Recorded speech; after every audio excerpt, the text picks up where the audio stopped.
उस शाम शर्मा परिवार के घर में बड़ी महफिल सजी थी। रिश्तेदार, पड़ोसी, दोस्त सब आए हुए थे। खाने पीने का इंतजाम शानदार था।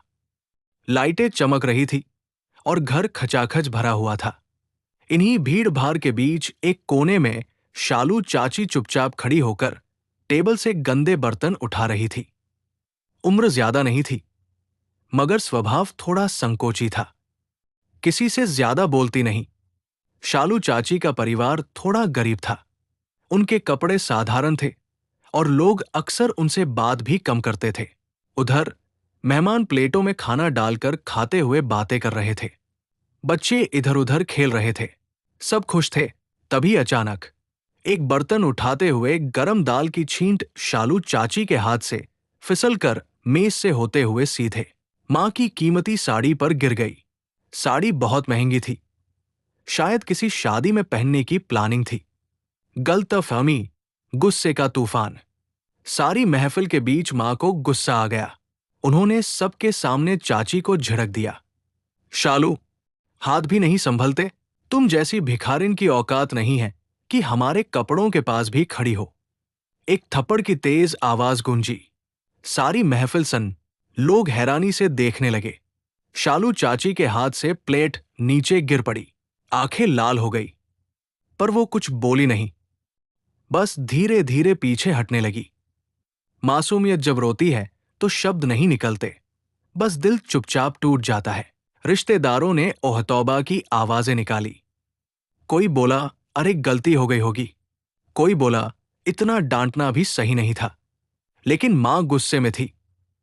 उन्हें अपनी साड़ी का दाग साफ दिख रहा था, चाची की बेबस आंखें नहीं। शालू चाची रोते हुए अंदर कमरे में चली गई। सबको लगा अब कहानी यही खत्म, पर असली तूफान तो अभी शुरू होना था।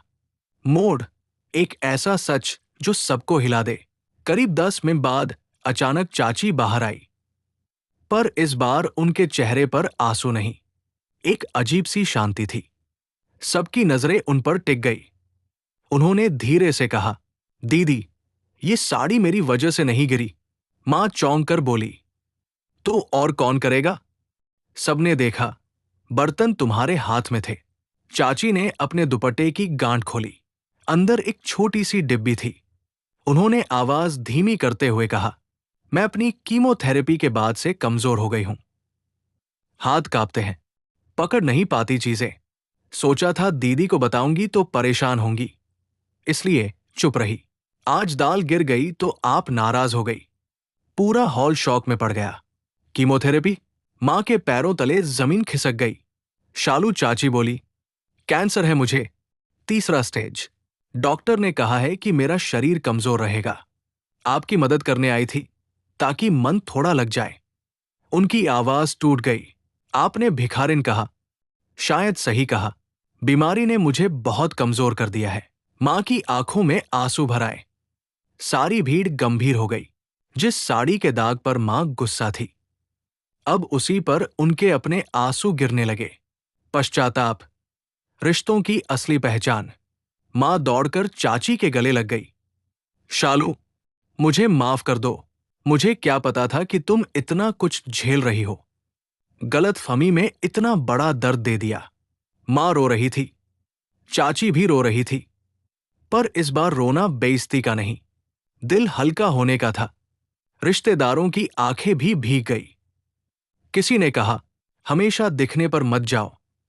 हर इंसान अपने अंदर कोई लड़ाई लड़ रहा होता है। किसी ने कहा, हमारी एक बात किसी की रूह तोड़ सकती है। अंत एक सीख जो सालों तक याद रहे। उस दिन मां ने सबके सामने माफी मांगी। शालू चाची को अपने पास बिठाया। साड़ी का दाग धुल सकता था, पर चाची का दिल नहीं। उन्होंने उनका हाथ पकड़ा और कहा, अब तू कहीं नहीं जाएगी।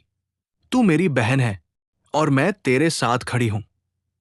महफिल फिर से शुरू हुई, लेकिन इस बार लोगों की बातचीत में बदनामी नहीं, इंसानियत की महक थी।